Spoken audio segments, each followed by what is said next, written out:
السلام علیکم ورحمۃ اللہ وبرکاتہ ان الحمد للہ نحمده ونستعینه ونستغفره ونعوذ باللہ من شرور انفسنا ومن سیئات اعمالنا من يهده الله فلا مضل له ومن يضلل فلا هادي له واشهد ان لا الہ الا اللہ وحدہ لا شریک له واشهد ان محمدا عبدہ ورسولہ اما بعد۔ سابقہ لیکچرز میں ہم نے یہ بات کہی تھی کہ اللہ سے تعلق قائم کرنے کے لیے ہمیں کچھ ایسی چیزیں ہیں جو ہم نے اپنے دل سے نکالنی ہے، اپنے دل سے خالی کرنی ہے، اپنے دل کو ان سے فارغ کرنا ہے، تاکہ یہ دل جو اللہ کی معرفت، اللہ کی محبت کے لیے بنا ہے، یہ دل اللہ کے آگے جھکنے کے لیے بنا ہے۔ ہر ایک کسی چیز کا ایک فنکشن ہوتا ہے، اگر اس کو وہ فنکشن نہ دیا جائے تو وہ میل فنکشن کرتا ہے یا وہ صحیح کام نہیں کر پاتا۔ تو یہ دل اللہ تعالیٰ نے جو بنایا نا، اللہ تعالیٰ نے یہ دل اللہ کی محبت، اللہ سے توکل، اللہ پر توکل، اللہ سے امید، اللہ سے خوف اور اللہ کے آگے جھکنا اور اللہ سے تعلق قائم کرنا، یہ وہ مقاصد ہیں دل کے کہ جو ہم نے انجام دینے ہیں دل سے، جن کو عموماً افعال القلوب بھی کہا جاتا ہے۔ تو اس دل میں اگر ہم نے اللہ کے لیے جگہ بنانی ہے کیونکہ یہ دل ہے ہی اللہ کے لیے نا، اللہ کے آگے جھکا دینا ہے، تو اس کے لیے ضروری ہے کہ ہم اس کو گندگیوں سے پاک کریں۔ ہم نے پہلی بات کہی کہ دنیا اور دنیا کی محبت سے اپنے دل کو خالی کرنا ہے، پھر لوگوں سے جو توقع، امیدیں وابستہ کی ہوئی ہیں ان سے اپنے دل کو فارغ کرنا ہے، اور کیسے کرنا ہے اس پہ ہم نے سابقہ لیکچرز میں بات کی تھی۔ اب آج جو ہم بات کریں گے، اور بہت امپورٹنٹ بات ہے، اور وہ یہ ہے کہ دل سے، دل کے امراض یعنی امراض القلوب، دل کی بیماریوں کو دل سے پاک کرنا ہے۔ تو دل، جیسے کہ انسان کا جسم بیمار ہو جاتا ہے، اس کو بخار ہو جاتا ہے، اس کو کھانسی نزلہ ہو جاتا ہے، تو وہ فنکشن نہیں کر پاتا نا پراپرلی۔ اس کو اگر ایک انسان کا جسم، انسان بیمار ہے، بخار ہے یا کوئی بھی بیماری ہے، تو اس کو اگر آپ بہت اچھا کھانا بھی دو گے تو اس کو شاید ٹیسٹ اتنا اچھا نہیں آئے گا۔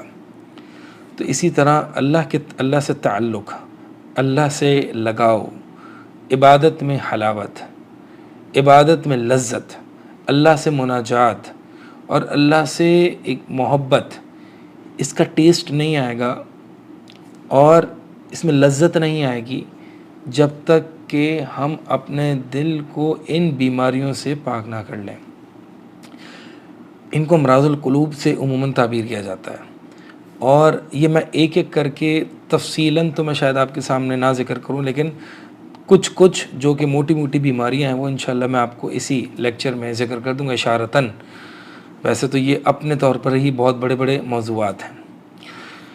یہ ضروری اس لیے ہے کیونکہ اللہ تعالیٰ نے قرآن میں کیا فرمایا؟ یوم لا ینفع مال ولا بنون الا من اتی اللہ بقلب سلیم، کہ وہ دن، قیامت والے دن، نہ کوئی مال فائدہ دے گا، نہ کوئی بیٹے فائدہ دیں گے، اولاد فائدہ دے گی، الا من اتی اللہ بقلب سلیم، سوائے وہ شخص کہ جو اللہ کے پاس سلیم یعنی صاف ستھرا، سالم، صحیح سلامتی والا دل لے کے آئے۔ کس چیز سے سلامتی والا؟ ان بیماریوں سے۔ وہ بیماریاں کیا، وہ میں انشاءاللہ آگے آؤں گا، لیکن پہلے میں امپورٹنس سمجھا دوں کہ امپورٹنس کیا ہے اس چیز کی۔ تو اللہ کے پاس آنے کے لیے میں نے کون سا وہ پری ریکوزٹ ہے جو کہ پورا کرنا ہے، اور وہ یہ قلب سلیم لے کے آؤں گا میں اللہ کے پاس، تو میں اللہ کے پاس آ سکوں گا۔ اللہ تعالیٰ نے ایک اور جگہ ابراہیم علیہ السلام کے بارے میں فرمایا کہ وَإِنَّ مِن شِيعَتِهِ لَإِبْرَاهِيمَ إِذْ جَاءَ رَبَّهُ بِقَلْبٍ سَلِيمٍ، کہ ابراہیم علیہ السلام إِذْ جَاءَ رَبَّهُ بِقَلْبٍ سَلِيمٍ، کہ جب وہ اپنے رب کے پاس آیا، ابراہیم علیہ السلام جب اپنے رب کے پاس آیا تو رب کے پاس جانا، چونکہ یہ جرنی ٹوورڈز اللہ ہے، ہم نے اللہ کی طرف چلنا ہے، اللہ کی طرف جانا ہے، اللہ سے تعلق قائم کرنا ہے۔ تو إِذْ جَاءَ رَبَّهُ، کہ جب ابراہیم علیہ السلام رب کے پاس آئے، کیا لے کے؟ بقلب سلیم، سلامتی والا دل لے کے آئے۔ تو رب کے پاس آنے کے لیے I have to have a sound heart which is free of all the diseases، ٹھیک ہے؟ تو ہم نے اپنے دل کو پاک کرنا ہے ان بیماریوں سے، یہ بہت ضروری ہے۔ ورنہ دیکھیں آپ بہت ایسی یہ کامن پرابلم ہے ہمارے ہاں کہ جو لوگ ہم عبادت کرتے ہیں، نماز پڑھتے ہیں اللہ کے لیے، روزے رکھتے ہیں، صدقہ خیرات کرتے ہیں، اصل جو بنیادی جو رکن ہے نا وہ نماز. ہم نماز میں کتنی نمازیں ایسی ہیں کہ جن میں ہمیں اللہ تعالیٰ سے اس مناجات کی لذت آتی ہے. کتنی دفعہ ایسا ہے کہ مجھے یہ ایکسائٹمنٹ ہو کہ ابھی رات کا وقت آئے گا اور میں الارم رکھوں گا، میں الارم کے لیے اٹھوں گا اور میں اللہ کے سامنے تہجد کے لیے کھڑا ہوں گا. وہ ایکسائٹمنٹ کیوں نہیں فیل ہوتی کہ ابھی میں اللہ اپنے رب سے بات کروں گا؟ وہ ایکسائٹمنٹ کہ میں ابھی گھر میں آیا ہوں، میں بھی وضو کروں گا اور میں قرآن پاک کو کھولوں گا اور قرآن کی تلاوت کروں گا. تو یہ ایکسائٹمنٹ اور یہ ایک پلیجر، سویٹنس، ٹیسٹ کیوں نہیں آ رہا؟ دل جب تک یہ میلا رہے گا، گندا رہے گا، بیمار رہے گا تو اس کو ان چیزوں کا ٹیسٹ نہیں آئے گا. لہٰذا ان بیماریوں سے انسان کو پہلے پاک صاف ہونا ضروری ہے. سب سے پہلی بیماری، سب سے بنیادی بیماری جس سے ہمیں اپنے دل کو پاک کرنا ہے وہ ہے اللہ کے ساتھ شرک باللہ. اس کو کہتے ہیں کہ اللہ کے علاوہ کسی غیر کی طرف توجہ کرنا، خوف کے اعتبار سے، عبادت کے اعتبار سے، توکل اور اعتماد کے اعتبار سے، محبت کے اعتبار سے، کسی بھی اعتبار سے اللہ کے علاوہ کسی اور کی طرف میں متوجہ ہو جاؤں، خوف کرتے ہوئے، محبت کرتے ہوئے، تو یہ لگاؤ میرا جو ہوگا صرف اور صرف میں اللہ کے لیے ہوں، پورا کہ پورا میں اللہ کے لیے ہوں، اللہ کے علاوہ کسی اور کی طرف توجہ نہ ہو. عبادتاً و خوفاً و طمعاً، تو یہ وہ چیز ہے. تتجافى جنوبهم عن المضاجع يدعون ربهم خوفا وطمعا ومما رزقناهم ينفقون.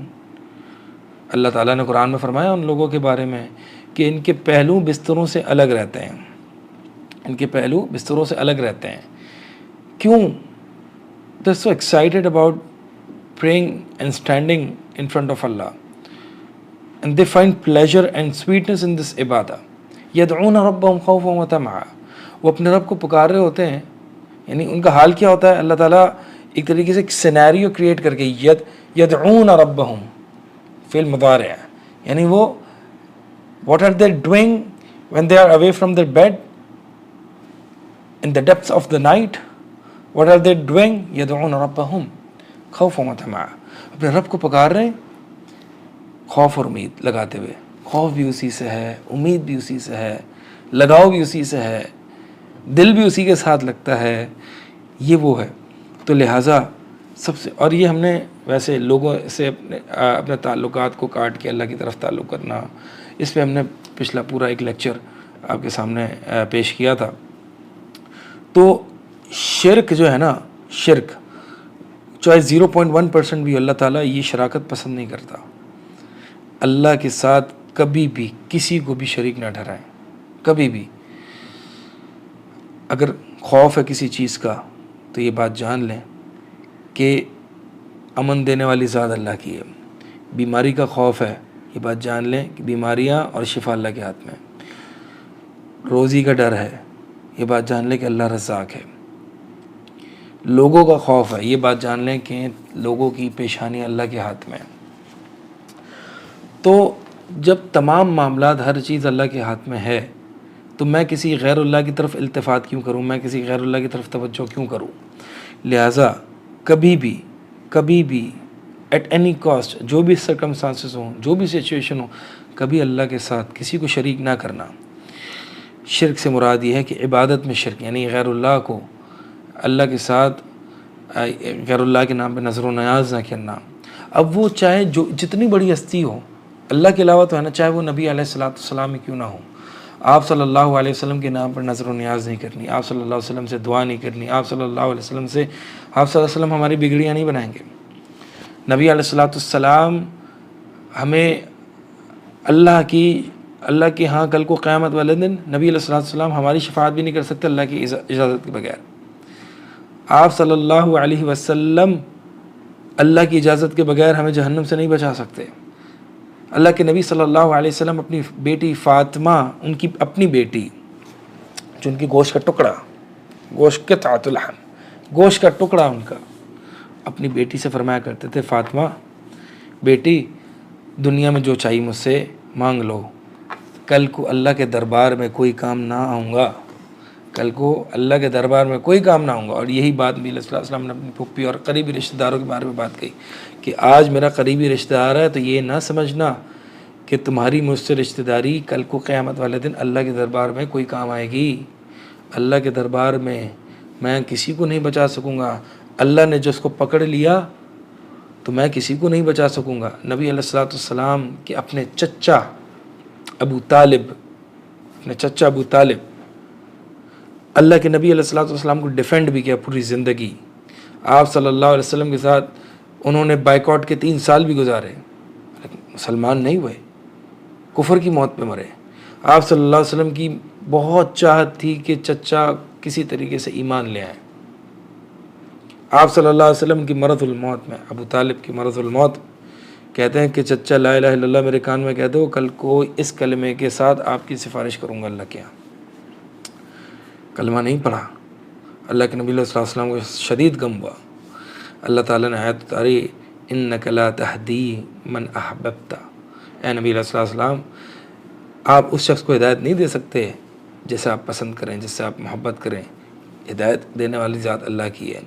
تو لہٰذا بات سمجھانا یہ چاہ رہا ہوں کہ چاہے جتنی بڑی ہستی ہو، اس کے نام پہ نظر و نیاز نہیں کرنی، اس کو پکارنا نہیں مدد کے لیے۔ وہ بگڑیاں نہیں بنا سکتے، وہ جھولیاں نہیں بھر سکتے، وہ نہ مشکل کشا ہے، نہ حاجت روا ہیں، نہ قبروں پر جا کے سجدے کرنے ہیں، نہ قبروں پر چادریں چڑھانی ہیں۔ یہ سارا کام شرک ہے جو کہ مشرکین مکہ کیا کرتے تھے۔ اس سے اپنے آپ کو بری کر دینا ہے اور شرک سے اتنا دور رہنا ہے کہ جیسے کہ ابراہیم علیہ السلام کان حنیفاً، یعنی اللہ کی طرف یکسوئی مائل ہو کے، ولم یک من المشرکین، اور مشرکین میں سے نہ تھے، یعنی ایک تو مشرک نہ تھے اور مشرکین کی طرف اپنے آپ کو ایسوسیٹ بھی نہیں کرتے تھے، اتنا دور تھے۔ تو کفرنا بکم وبدا بیننا وبینکم العداوۃ، تو کیا ہے قرآن میں کہ یعنی ابراہیم علیہ السلام اور ان کے ساتھ اس میں اللہ تعالیٰ نے اسوہ رکھا ہے، اسوہ حسنہ ہے کہ ان کو فالو کرو، کہ جب انہوں نے اپنی قوم سے برات کا اظہار کیا، اننا براء منکم ومما تعبدون من دون اللہ کفرنا بکم وبدا بیننا وبینکم العداوۃ والبغضاء حتی تؤمنوا باللہ وحدہ، کہ کیا فرمایا، کیا اسمہ ہے اس میں، یعنی ہم تم سے بری، یعنی اعلان کیا انہوں نے اپنی قوم کی طرف جو مشرک تھے، ہم تم سے بری ہیں، we disassociate ourselves from you، ہم تم سے بہت دور ہیں، اور صرف دور نہیں ہیں، کفرنا بکم، ہم تمہارا انکار کرتے ہیں۔ ایسا نہیں ہے کہ ٹھیک ہے اس کا اپنا دین میرا اپنا دین، we just stay silent and we just see, we just do our own work, we mind our own business, they mind their own businesses، اور we just stay silent۔ no، کفرنا بکم، ہم تمہارا انکار کرتے ہیں، you are wrong، آپ غلط ہو، آپ مشرک، آپ شرک کر رہے ہو، آپ غلط ہو۔ کفرنا بکم وبدا بیننا وبینکم العداوۃ، اور اب ہمارے اور تمہارے درمیان دشمنی شروع ہو گئی، ظاہر ہو گئی، اب ہم دشمن ہیں، یہاں تک کہ حتی تؤمنوا باللہ وحدہ، یہاں تک کہ تم اللہ وحدہ لا شریک کی طرف یکسوئی اور مائل نہیں ہو جاتے اور توحید پر نہیں آ جاتے۔ تو بہرحال بعض لوگ شاید شرک نہ کریں لیکن مشرکین یا شرک پر ٹالرنٹ ضرور ہو جاتے ہیں اور کہتے ہیں کہ ٹھیک ہے، it's none of our own business, they have their own opinions and we have our own opinion, all are good and all of them love Allah in the end، سب اللہ سے محبت کرتے ہیں، سب اللہ کے ساتھ سنسیئر ہیں۔ This is not the right approach. The right approach is you disassociate yourselves, you refute them, you don't stay silent on them, on this shirk, and you hate it, and you show your hatred for the mushrikeen and for the shirk، کیونکہ الولا والبرا یہ اللہ کے لیے دوستی اور اللہ کے لیے دشمنی، یہ بنیادی اصول اور عقیدہ ہے مسلمانوں کا۔ لہٰذا we have to stay strong in the cells۔ تو یہ اللہ کے دین کے لیے، اللہ کی توحید کے لیے غیرت پکڑیں اور اس طرح ابراہیم علیہ السلام اور نبی علیہ السلام کو اسوہ اپنائیں۔ تو بہرحال یہ ہو گئی پہلی بیماری جو کہ شرک ہے۔ یہ بات یاد رکھیے گا، کل کو اگر کوئی شخص شرک کی حالت میں آتا ہے، یعنی اس حالت میں فوت ہوتا ہے کہ وہ اللہ کے ساتھ شریک ٹھہراتا تھا، وہ معاف نہیں کیا جائے گا، وہ معاف نہیں کیا جائے گا۔ ان اللہ لا یغفر ان یشرک بہ ویغفر ما دون ذلک لمن یشاء۔ اللہ تعالیٰ یہ معاف نہیں کرے گا ہرگز کہ اس کے ساتھ کسی اور کو شریک ٹھہرایا گیا، اس کے علاوہ جس کو چاہے گا معاف کر دے گا۔ تو اللہ کی مغفرت یقیناً اللہ تعالیٰ غفور رحیم ہے، لیکن شرک کی حالت میں جو فوت ہوگا اس کے لیے اللہ تعالیٰ کی مغفرت نہیں ہے۔ دوسری بیماری یہ ہے کہ جس سے انسان کا دل مریض ہو جاتا ہے اور پھر اللہ سے تعلق قائم نہیں کر سکتا، اللہ سے تعلق اس کا مضبوط نہیں ہو سکتا، اور وہ یہ ہے کہ اپنے مسلمان بھائیوں کے لیے بغض رکھنا، کینہ رکھنا کسی دنیاوی مسئلے میں اس نے آپ کا حق نہیں دیا، اس نے آپ کو ہرٹ کیا، اس نے آپ کو نقصان پہنچایا، اس نے آپ کو گالی دے دی، اس نے آپ کو تھپڑ مار دیا، اس نے آپ کے پیسے دبا کے رکھ لیے، اس نے آپ کی غیبت کر دی۔ یہ سارا کیا ہے؟ دنیاوی معاملہ ہے۔ دنیاوی معاملے میں اپنے کسی بھائی سے معاف کیا کریں، لوگوں سے درگزر کریں۔ کیا تم پسند نہیں کرتے کہ اللہ تعالیٰ تمہیں معاف کر دے؟ یہ معاف کرنا جو ہے نا اتنی بڑی کوالٹی، کیونکہ ایک انسان جو ہے نا جب کسی اپنے مسلمان بھائی سے کینہ رکھتا ہے تو یہ ہمیشہ ایک اضطراب میں اور ایک پریشانی اور ٹینشن میں رہتا ہے۔ اور کسی سے آپ یہ ایکسپیرینس کیجئے گا، جب آپ کسی سے نفرت کرتے ہیں کسی دنیاوی معاملے کی وجہ سے، دیکھیں میں بار بار دنیاوی کی قید اس لیے لگا رہا ہوں کیونکہ دینی معاملے کی وجہ سے اگر کسی کے یعنی دینی کوئی جسٹیفیکیشن ہو، جیسے کہ ابھی ہم نے شرک کی بات کی، تو وہ الگ ہے، وہ انشاءاللہ میں بعد میں بتاؤں گا۔ دنیاوی مسئلے میں اپنے کسی بھائی سے کوئی کینہ یا بغض رکھنا، یہ آپ نے اپنے دل میں ایک بوجھ رکھا ہوا ہے۔ اب یہ دل میں یہ بوجھ رکھا ہوا ہے اور آپ اس کو مسلسل آپ اس کو اٹھائے رکھے ہوئے ہیں۔ پتہ ہے کیا ہوگا؟ اس سے اس کو کچھ نہیں ہوگا جس سے آپ نے کینہ رکھا ہوا ہے۔ He is living his own life and he doesn't even know کہ آپ نے اتنا بوجھ رکھا ہوا ہے، آپ نے اتنی hatred رکھی اس کے خلاف۔ He doesn't even know, he may not even know۔ اور اگر وہ جان بھی لے تو شاید he may be least concerned about you۔ تو آپ نے جو کینہ رکھا ہوا ہے نا، یہ بوجھ آپ نے رکھا ہوا ہے، اس نے نہیں رکھا ہوا۔ عقل مندی کیا ہے؟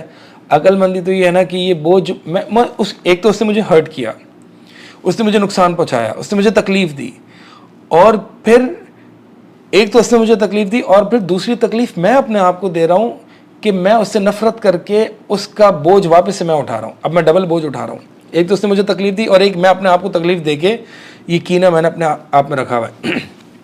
ایک گلاس آف واٹر ہے، شاید شروع میں آپ اس کو اٹھائیں تو اتنا فیل نہ ہو کہ اتنا بھاری ہے، لیکن اگر آپ اس کو 1 گھنٹہ اٹھا کے رکھیں گے تو آپ اس کا ویٹ فیل کریں گے اور آپ ایگزاسٹ ہو جائیں گے، آپ تھک جائیں گے اس کو اٹھا کے، اور ایک وقت آئے گا کہ آپ کو اس کو یا تو پھینکنا پڑے گا یا اس کا ہاتھ سے وہ چھوٹ جائے گا۔ تو یہی بات ہے کہ یہ شروع میں آپ کہہ سکتے ہیں یار نہیں، اس سے میرے ساتھ غلط کیا، نہیں میں تو ٹھیک ہوں، I am okay, just I don't want to meet this guy, I don't want to meet this brother of mine in Islam، اس نے میرے ساتھ غلط کیا، I'm okay, I'm not angry but I don't want to meet him۔ یہ اس طرح کے لوگ بتا دینا، اس طرح کے لوگ اسٹیٹمنٹس یوز کرتے ہیں، لیکن یہ اس طرح کے اسٹیٹمنٹس مطلب یہ ہے کہ آپ نے چھوٹا سا کینہ رکھا ہوا ہے اور آپ اس کو اگرچہ آپ کہہ رہے ہیں کہ I'm okay، میں نے کچھ نہیں کیا، مطلب میرے دل میں اس کے لیے کچھ نہیں ہے وغیرہ وغیرہ، بس یہ کہ میں اس سے ملنا نہیں چاہتا، تو یہ بھی جو ہے نا آپ نے چھوٹا سا کینہ رکھا ہوا ہے اور یہ اس بوجھ کو آپ اٹھاتے یہ بوجھ بہت ہیوی ہو جائے گا اور it won't hurt accept you your self, یہ آپ کو ہی نقصان پہنچائے گا۔ اس لیے کبھی بھی تو یہ تو ایک تو دنیاوی عقل مندی ہے نا، میں تو اب دنیاوی عقل مندی کہ بھائی کسی کی بھائی کے خلاف کینہ نہ رکھو، اور وہ بندہ اللہ سے تعلق کی لذت نہیں پا سکتا جب تک کہ وہ اپنی اس عذاب میں مبتلا ہے، اس پنشمنٹ اور ٹارچر میں مبتلا ہے، کیونکہ اللہ کے پاس جو دل آتا ہے نا وہ قلب سلیم ہوتا ہے، وہ جو دل ہوتا ہے وہ پاک صاف ہوتا ہے، وہ کسی اور کی ٹینشنز میں نہیں مبتلا ہوتا۔ اللہ کی طرف اگر دل کو لانا ہے تو وہ دل کسی دوسری ٹینشنز اور پریشانی اور فکروں سے اس کو فارغ کرنا پڑے گا۔ اگر وہ اس دل میں دنیا کی فکریں بھری پڑی ہیں، لوگوں کی فکریں بھری پڑی ہیں, لوگوں سے بغض اور کینہ بھرا پڑا ہے, وہ دل اللہ کی طرف توجہ کیسے کرے گا؟ اس کا وہ فوکس ہی نہیں کر پائے گا اللہ کی طرف. لہٰذا بھائی کے خلاف یہ تو ہمیں کینہ نہیں رکھنا, ٹھیک ہے. اچھا, ابن تیمیہ رحمہ اللہ فرماتے ہیں, اچھا وہ ایک حدیث آتی ہے نا, اس میں اس کے متعلق ابن تیمیہ رحمہ اللہ فرماتے ہیں کہ نبی صلی اللہ علیہ وسلم نے فرمایا کہ وہ اس شخص کے گھر میں ملائکہ نہیں داخل ہوتے کہ جس گھر میں تصویریں اور تصویریں یا کتا ہو. ان دو چیزوں کی وجہ سے ملائکہ اس گھر کے اندر داخل نہیں ہوتے. ابن تیمیہ رحمہ اللہ اس حدیث کو ایکسپلین کرتے ہوئے فرماتے ہیں کہ کیا خیال ہے, جس کے دل میں شہوت پرستی, لوگوں سے بغض, دنیا کی خواہشات کے کتے موجود ہوں, اس دل میں اللہ کا نور, اللہ سے لگاؤ, ایمان کی حلاوت, عبادت کی مٹھاس کیسے آئے گی؟ جس گھر میں جانور یعنی کتا موجود ہو, اس گھر میں رحمت کے فرشتے نہیں آئیں گے. تو جس دل میں شہوت کے کتے موجود ہوں, شہوت کی درندگی اور لوگوں کے خلاف بغض اور کینہ موجود ہو, اس کے دل میں اللہ کی محبت, اللہ سے تعلق, اللہ کی طرف وہ سفر کیسے کرے گا؟ اس بھاری دل کو اٹھا کے اللہ کے ساتھ سفر نہیں کیا جا سکتا, اللہ کے پاس سفر نہیں کیا جا سکتا, اللہ سے تعلق نہیں قائم کیا جا سکتا. لہٰذا یہ بہت ضروری ہے کہ اپنے دل کو لوگوں سے, یعنی لوگ جو ہے نا, لوگ کیا کر لیں گے, اپنے دل کو اتنا بوجھل نہ کریں لوگوں کی وجہ سے. اور بس ایک اپنا آپ, اگر ایک انسان کا ایک فوکس ہو کہ یار یہ میرا خواب ہے, یہ میرا ویژن ہے, اور وہ ویژن کیا ہے؟ وہ ویژن اللہ تعالیٰ کو خوش کرنا ہے, اللہ کا قرب ہے. I want to get closer to Allah and I want to go to the جنہ in the companionship of Prophet Muhammad sallallahu alayhi wasallam. I want to see the face of Allah. میرے یہ مقاصد ہونے چاہیے, اللہ کا قرب, اللہ کے چہرے کا دیدار, اللہ کی طرف شوق اور رغبت, نبی علیہ الصلوۃ والسلام کا جنت میں ساتھ, یہ میرے شوق ہونے چاہیے. اب اتنے بڑے بڑے اگر میں خواب بناؤں تو اگر مجھے کسی نے برا بھلا کہہ دیا, یا میرے ساتھ کسی نے غلط کر دیا, مجھے کسی نے لوٹ لیا, تو کیا یہ عقل مندی ہے کہ میں ان کی طرف اتنا فوکس کروں؟ یہ ایسے ہی مثال کے طور پر کہ جیسے آپ بہت امپورٹنٹ میٹنگ میں ہیں,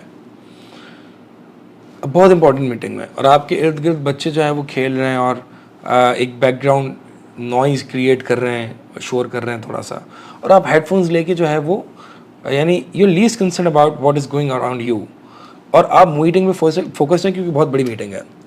اب وہ بچے تھوڑا سا شور بھی کر رہے ہیں, یہ بھی کھیل رہے ہیں, بھاگ رہے ہیں, دوڑ رہے ہیں. اب بار بار میٹنگ روک کے کیا بچوں کو چپ کراؤ گے, بیٹا چپ ہو جاؤ, بیٹا آپ ایسا نہ کرو, بیٹا آپ یہاں بیٹھ جاؤ؟ نہیں, it will spoil your meeting, it will spoil your vision. یہ آپ کو آپ کے راستے سے روک دے گا. تو لہٰذا جب میرے طرف بڑے بڑے مقاصد ہیں نا, تو یہ جو لوگ میری طرف کوئی کیا کر رہا ہے, کوئی کیا کر رہا ہے, میں ایک ایک کو جواب دینے بیٹھوں اور میں ایک ایک کی بات کو برا منا لوں, اس سے ہوگا یہ کہ میں اپنے اللہ کے جو راستے میں, اس جرنی ٹورڈز اللہ, میں اس میں ہنڈرنس, رکاوٹیں کھڑی ہو جائیں گی, میں بار بار رک جاؤں گا, اور یہ ڈیلے ہو جائے گا, یا پھر میں اللہ کی طرف جانے سے رک جاؤں گا. صحیح, آپ دیکھیں, آپ جتنے اللہ والے ہیں نا, جتنے اللہ والے, وہ لوگوں کا اتنا لوگوں نے ان کے ساتھ کیا کیا کیا ہے دنیاوی اعتبار سے. اللہ کے نبی علیہ الصلوۃ والسلام کے بارے میں آتا نا, آپ صلی اللہ علیہ وسلم نے کبھی اپنی ذات کے لیے انتقام نہیں لیا.